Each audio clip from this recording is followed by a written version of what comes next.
મતગણતરી પૂર્ણ થઈ ગઈ છે। ખેડૂત વિભાગની પેનલમાં દિનેશ પટેલ જૂથનો દબદબો જોવા મળ્યો। મતગણતરીમાં દિનેશ પટેલ જૂથના તમામ 10 ઉમેદવારો વિજય બન્યા છે।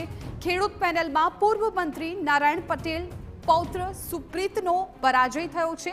ભાજપનો મેન્ડેટ હોવા છતાં પરાજય થયો। ધારાસભ્ય કિરીટ પટેલના ખાસ ટેકેદાર એચ.કે. પટેલનો પરાજય। 5 મેન્ડેટવાળા અને 5 મેન્ડેટ વગરના ઉમેદવારો છે જીત્યા છે। મેન્ડેટ આપી ભાજપના તમામ ઉમેદવારોને જીતાડવાની રાજકીય ચાલ ઊંધી પડી। કુલ 258 માંથી 242 મતો માન્ય રખાયા છે। મતગણતરી દરમિયાન કુલ 16 મત રદ થયા છે। હવે વેપારી વિભાગની મતગણતરી થશે। લેવલે નક્કી થવાનું ચેરમેન ખેડૂતનો જ હોવો જોઈએ એવો અમારો મત અને અહીં સેવાઓ જેને સારી કરીને આપવામાં આવશે તો પક્ષની સમગ્ર ભારત દેશમાં સુવાસ વધવાની। અપક્ષમાંથી જીત્યા પણ ભાજપના જ ઉમેદવારો જીત્યા એવું કેવું છે તમારું? હા, અમે ભાજપના જ વરેલા ભાજપને રહેવાના। આ તો સંજોગ આદિને મારે ચૂંટણી લડવી પડી ખેડૂતોના હિતમાં તો ઉપલા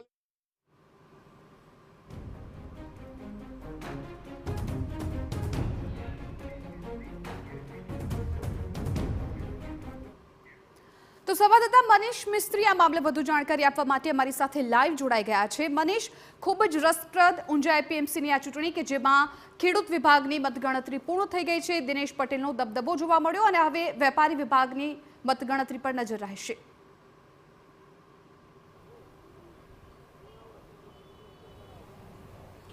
જી ચોક્કસ, ઊંઝા એપીએમસીની ચૂંટણી એક રસપ્રદ અને રાજકીય માહોલ સાથે બની રહી છે।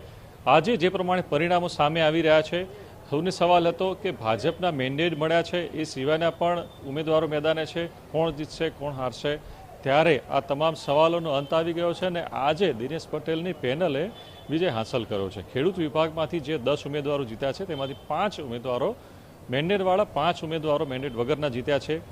સવાલ એ પણ ઊભો થાય છે કે જે રીતે પક્ષે આ 2 જીતોને મેન્ડેટની વહેંચણી કરી હતી, પક્ષના જિલ્લા ભાજપ પ્રમુખ ગિરીશ રાજગોરે દાવો કર્યો હતો કે ભાજપની જ પેનલ જીતશે, પરંતુ જે પ્રમાણે જે ગોઠવણ હતી કે જે આશા હતી કે તમામ ભાજપના મેન્ડેટવાળા જીતશે એ નથી જીત્યા।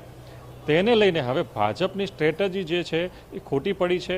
હવે સવાલ એ થાય છે કે ભાજપના પણ ઉમેદવારો જે મેન્ડેટવાળા છે જીત્યા છે એ પણ આવી ગયા છે, મેન્ડેટ વગરના છે એ પણ આવી ગયા છે। પક્ષ હવે કઈ રીતે નિર્ણય લે છે એ એક મોટો સવાલ છે।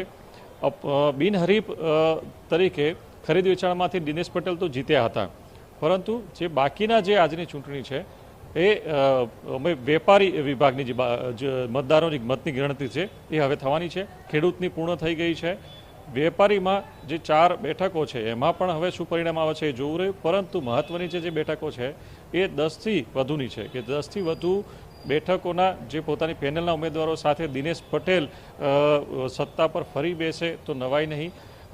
રાજકીય બાબતની વાત કરીએ તો જે રીતે ભાજપે જિલ્લા ભાજપ પ્રમુખ દ્વારા મેન્ડેટ આપવામાં આવ્યા હતા, દિનેશ પટેલ જૂથ અને ધારાસભ્ય કિરીટ પટેલ જૂથમાં વહેંચણી કરી। આ ઉપરાંત એક મેન્ડેટ જે નારાયણ પટેલ પૂર્વ મંત્રીના પૌત્ર સુપ્રીત પટેલને અપાયું હતું। જે પ્રમાણે સૂત્રો દ્વારા માહિતી મળી છે કે ઉપરથી નારાયણ કાકાના પ્રયાસોથી આ મેન્ડેટ સુપ્રીત પટેલને મળ્યું હતું, પરંતુ સુપ્રીત પટેલની પણ પરાજય આજની આ મતદારની ગણતરી જે થઈ છે એની અંદર પરાજય થયો છે।